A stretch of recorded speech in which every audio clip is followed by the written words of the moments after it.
and welcome to Sarah's Singing Dog Vlog. I believe we are on week 15, although there's been a really huge gap, which I'm very sorry about. I had laryngitis for a very long time, for about 8 weeks, and then I've had a few little things happen which have massively knocked my confidence in terms of my singing, which I won't bore you with all the details, but that's why there's been such a big gap, a combination of being very ill, not having a voice, and then having my confidence knocked greatly, which I now decided that I'm going to try and put behind me and carry on. So I'm actually going to start again by doing something a bit daft, just to help me not to take myself quite so seriously, which I don't, as you know, particularly, but this is going to be even more ridiculous than normal. I'm going to do a song which is a bloke song. It's from Bonnie and Clyde, and it's a song that Clyde sings primarily on his own. It's a bit of a duet with Bonnie, but she doesn't really have a huge amount to do, but I'm going to do both parts. Those of you that know me will know that, well, in fairness, it's not just me. Most people that are into musical theatre do like to sing every single part, generally badly, because there's a lot of stuff that will be in completely the wrong key. I'm hoping that this won't be too bad. I'm very lucky in that I have got quite a deep voice and I can get quite low. So yeah, I'm going to sing This World Will Remember Me, Clyde's song, not the duet, which I think I've done previously with Robin. Anyway, that's what I'm going to sing, and then I am going to have a chat about dogs that don't like to walk. So kind of the opposite of dogs that pull, dogs that people have to drag because they don't want to go, either they don't want to go out at all, or they don't want to go past a particular spot, which can be quite common, or they don't want to walk on a particular surface, again quite common. So I'm going to have a chat about that, but first I'm just going to have a bit of a laugh, basically.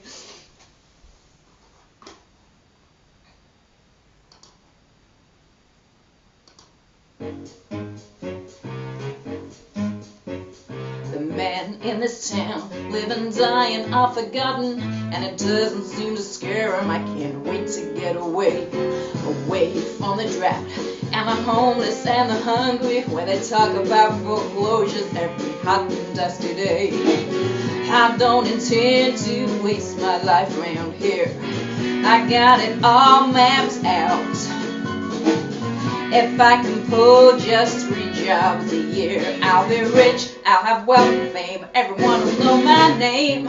Pull 3 jobs, what does that mean? What do you think it means? Just like Billy the Kid, I'm Mr. Capone. Every kid will idolize Clyde Barrow. One thing, young lady, I guarantee is that this world will remember me. Yes, this world will remember me.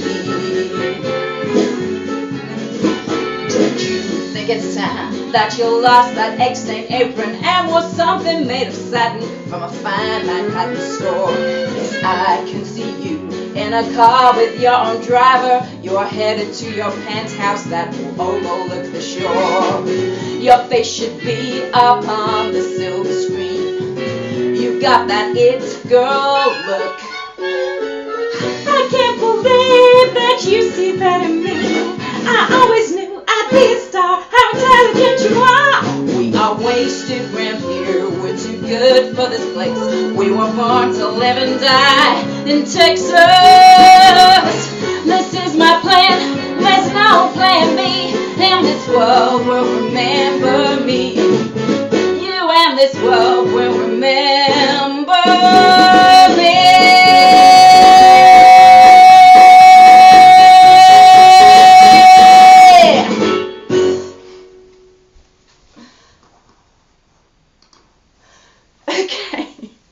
I'm quite impressed I managed to do that without laughing, actually. Okay, right, silliness over, and hopefully my stupid nerves over, and I'll do you a proper song next week, okay? Not that that's not a proper song, but obviously should have been sung properly by a man, but anyway. Right, so, dogs that don't walk, okay. First of all, that sounds like a really bizarre thing, and those of you that have got dogs who love their walks and it's their favourite thing in the world are going to be thinking, what on earth is she on about? Dogs love to go for a walk. This is a ridiculous subject. But you really would be surprised. There are an awful lot of people out there who do have dogs that really do struggle to go for a walk. Not just go for a walk, just even getting them out of the door can be really hard. And especially this time of year. The weather is horrific at the moment, and there's a lot of little dogs, especially things like Chihuahuas, but also classically bulldogs, French bulldogs, whippets, anything with a really short coat or anything that's renowned for being incredibly stubborn normally are the worst for this, but it can actually affect any breed of dog, and it doesn't always have to be because of the weather. All right, so I'm making this very generic. There are lots of different reasons why dogs don't want to walk. Sometimes it is just because it's cold. Sometimes it's because it's raining. Sometimes it's because it's a combination of the two. Sometimes, however, it is just because the dog is scared. It's either just scared to go out into the big wide world. In general, it could be a beautiful sunny day, just the dog is scared. It hasn't been socialised. It's come from a breeding kennel maybe, or it's just a rescue dog and you really don't know why, but the dog is just terrified of getting out of your door. Or the dog will go out of the door, but it won't walk past a certain thing. For example, I saw a dog recently that would not walk past, you know, the dog poo bins, because they've got that loud thing, you know, when people slam them, it makes a loud, scary noise. The dog had been scared by it, now sees a poo bin, puts the brakes on, which is what I call this actually, putting the brakes on. When the dog walk, Jesus, I'm not going down there. Okay, sometimes it's walking past something, sometimes it's walking down a particular road, sometimes it's walking into a particular field, sometimes it's just walking outside in general. Whatever the reason, whatever the specifics of this, the way you deal with it is always the same. Now, the main reason that people go wrong with this and end up with it being a perpetual, persistent problem is that what you are going to think about this, and certainly people that are thinking, oh, I've never had this happen, surely you would just get a treat out, okay? Because that's generally the way that people approach something their dog doesn't like. I tell you what, we'll make it positive for them. We'll get a treat out and we'll coax them out of the door or down this street or past this thing they don't like. We'll get this treat and we'll coax them past it with the treat. Now, there's a couple of fundamental issues with that. One is generally when a dog is behaving like this, it's because it's really frightened. And those of you that have ever dealt with a really frightened dog will know the dog isn't interested in food when it's frightened. So you could get out a massive piece of sirloin steak. The dog doesn't care. It doesn't want the steak, it doesn't want your lovely tasty cheese or whatever you're trying to use because it's just too scared to take it. So getting a treat out, generally speaking, isn't going to work. Now, there will be some occasions where food will override fear, which is great if you've got that sort of dog, but be very careful with that. Even if you think the food is working, if you've got a dog with an ounce of intelligence, all that will happen is they will get to the door or whatever they're scared to walk past or that field they don't like to go in, and they'll still keep stopping because they'll go, ding, if I stop walking, they're going to give me a treat. Okay? And so that ends up actually just exacerbating the problem because the dog learns, well, if I stop walking because I don't want to go in that field, they get a treat out. Tell you what, I'll stop walking with this field as well and with this street. And before you know it, you're having to get treats out to get your dog to go anywhere because they've cottoned on to the idea that all they've got to do to get a treat is decide they don't want to walk and you will give them a treat for walking. So they're the two big issues with that. One, primarily, most dogs that are scared, and that's the reason they've stopped walking, won't want the treat anyway. So how is getting a treat out going to help them? And two, if they are taking the treat, they're going to end up playing you. And they're actually going to end up getting worse with this issue because they're going to very quickly cotton on that the way to get a treat is to pretend they don't want to walk. So you can't use treats for this. All right, treats is not the way forward. It will either not work at all or it's going to make it worse. So don't use your treats. The other thing that people will try and do if they're thinking, okay, well, I don't want to use treats because of those two reasons, so they go into coax and drag mode, as they call it. So what generally happens with that is the dog's decided, I'm not moving. It's either just planted its feet in the ground and it's pulling back with all its might, or in some circumstances the dog will have just sat and it's not moving, or it'll have laid down and it's not moving. And you have all seen those videos on YouTube, yes, ha ha ha, where people are dragging the dog and it's just lying down along the floor and just being dragged. Now, whilst that may seem amusing, unless the dog has been trained to do that and it's enjoying that, generally what that means is you're laughing at a dog that's in quite a lot of distress. Okay, so I tend to not find those videos particularly funny, I'm afraid. I can get why people would, and I also know that some of them, if it's just a dog being really stubborn and is quite happy to be dragged, there are some that you can tell that they're not actually that distressed, but there's some that I've seen where the dog is clearly extremely distressed. So that's generally not the way forward. The coax and drag, the come on, it's all right, don't, all of that reassuring talk, and the dragging, not helpful, not working either. As people who've done it and phoned me, and dogs that I've seen, that's not going to work, okay? Because if you're pulling that way, the dog can put all its pressure into pulling back the other way. And especially if that's a heavy dog, I mean, fine if it's a Chihuahua, you might get it to move. But if it's actually a big bulldog or a bull mastiff or anything that weighs a bit, you're soon going to be hurting. Your shoulders are going to ache unless you're a big, huge bodybuilder bloke. That's not going to be very helpful if you've got a mile to walk trying to do that with your dog. Okay, so the coax and drag, not helpful either. There is actually a trick to this. Now, it's quite hard to explain without showing you with a dog, and I can't show you with a dog because all of my dogs will walk. So I'm going to show you. Bear with, I've gone out of sight, I'm still here.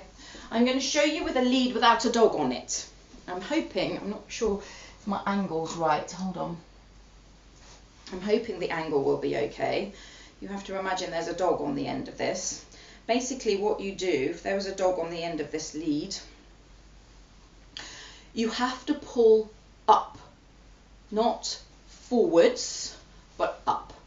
Okay, whether you are trying to get out of the house, whether you are trying to get past something, whether you're trying to walk into a particular field or across a particular street that the dog doesn't like, if your dog has just stopped and put the brakes on, the only way you will get it to move is by pulling vertically up with the lead whilst simultaneously walking forwards.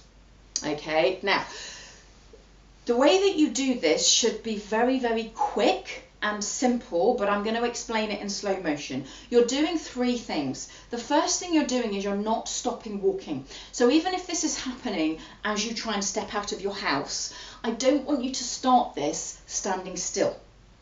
Okay? So if your dog will walk through the kitchen, but as soon as it gets to the door, stops, you're going to start at the other end of the kitchen, and you are going to, your feet, your legs are just literally going to keep walking. All right, you're going to keep walking straight out of that door. Okay, now the moment the dog decides to stop walking, you are then going to pull up whilst you keep walking. Okay, what that will do is you will get to where the dog normally stops. You will then pull up. The dog will then rise slightly. Its front end will have no option but to rise. It then can't pull back because you're not pulling it forwards, you're pulling it up. So it can't pull back, it's got nowhere to go, all right? So what will happen is the dog's front end, and if the dog is small enough, sometimes even their front feet will come slightly off the floor, all right? At that moment, when you feel the dog rise, as you keep walking, you will then drop again. So what you're going to be doing is this, walk, walk, up, and drop. Okay, I hope you could see, you probably can't see that. I'm going to go back a bit further. Okay, so walk, walk, up, drop. All right, that's what you're going to be doing. The dog, I'm just going to be the dog a minute. The dog, imagine these are my little front paws. The dog will go walk, walk, try and stop. It'll then come up. It'll realise it's not got a very good purchase, so it will scrabble. And then as you drop, oh look, I'm walking. All right, so I know that looks a bit weird, me demoing this. When I demo this with people with their dog that they haven't been able to walk for the past 4 weeks, it always looks like a miracle because suddenly I've just got the dog to walk. But all I'm doing is I'm using my forward momentum from my body weight and pulling vertically up instead of horizontally forward. All right, and those two things will always, providing you weigh more than your dog, will always make the dog walk. Okay, if the dog weighs more than you, you've got to actually use a bit of physical strength as well, but that's quite rare. It's very rare actually for the dog to weigh more than the owner. It can happen, yes, and I have done this with dogs that have weighed more than me. I don't weigh a huge amount, and I have done this with a 14 stone quite enormous Great Dane. So it will work, but you will have to use a little bit of physical strength if the dog is very heavy. If the dog weighs less than you shouldn't need to use any physical strength whatsoever. Okay, this is all done by your own body weight, momentum, and just simple technique. Okay, now if you've got a dog that it's literally just about one particular point on the walk where they always do that, you get them past it and then you're fine, you might only need to do that once. If you've got a dog that is just generally terrified of the outside world and just doesn't want to walk at all, you will probably need to do that over and over and over again. Okay, in some cases, in really extreme cases, the dog will be thrashing about and possibly squealing, and it will seem horrible. Okay, I'm really sorry, but there's no other way. All right, it won't take long.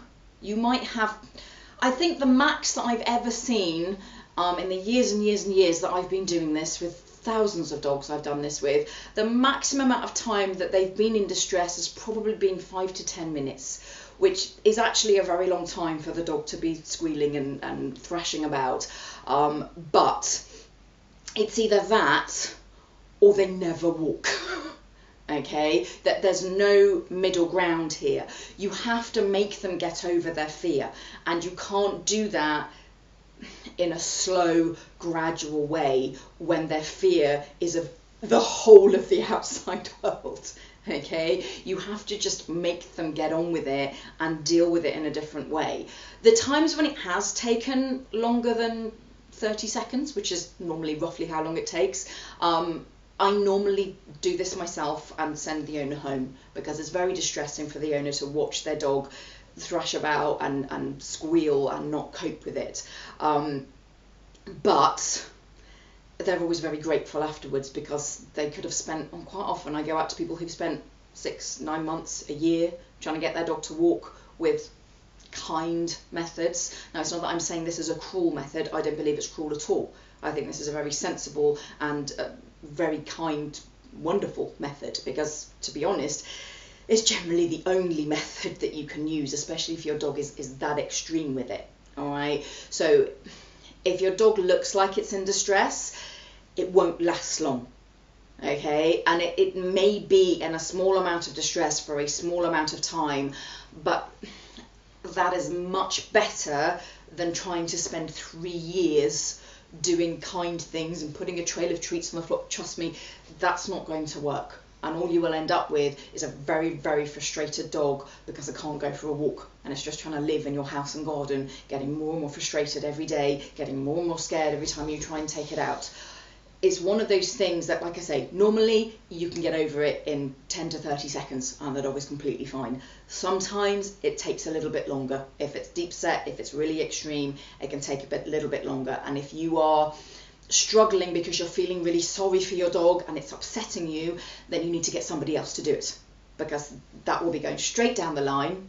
The dog's upset, you're upset, the dog's then twice as upset, you're then twice as upset, nobody's getting anywhere. You'll only achieve this if you are calm, confident, in charge, happy, positive. The whole thing should be very, very positive, and if it is positive, the dog will soon start to get positive. Okay, obviously once they then start walking and they're not putting the brakes on and they're happy, yeah, get the treats out. That's when you can start doing your positivity training. That's when you can start going, right, we're going to go to that field and we're going to have loads of fun with this ball or with this treats and our training, and then you'll start to really love going out for walks. But you can't get to that stage from nowhere. You can't get to that stage from the dog not walking at all. You've got to actually go through some not pleasant stuff to actually get your dog to enjoy the walk in the first place. Okay, so try not to think of yourself as being cruel. What you're doing is you're helping the dog very quickly to learn that actually going for a walk or going in that field that you want to go in is actually going to be loads of fun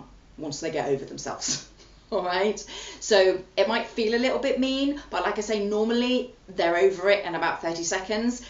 Very occasionally it might take a bit longer, but you don't have other options. You can't do this with a bit of steak or anything. Your only option is to make them get on with it, and they will, I promise you. If you are struggling on your own, do call out an expert, do call somebody that's used to doing this. I've done this thousands and thousands of times. Like I say, once you know what you're doing, the technique itself is very quick, it's very simple. The dog will cotton on very quickly, and before you know it, you'll have a dog that's happy to walk anywhere. Okay, so hopefully that's really helped some of you, and hopefully it's been quite interesting for people that thought that all dogs love to walk. Any questions, please let me know. As usual, please like, share, subscribe. I am going to get back to normal and be doing this at least once a week. Well, at least once a week. I meant at least once a fortnight, hopefully once a week. But it might, I've got quite a lot on show-wise at the moment, so it might end up being once a fortnight, but I'm going to try and go back to doing it weekly. I'm very sorry for the big gap, and hopefully I will see you similar sort of time next week. Thank you very much.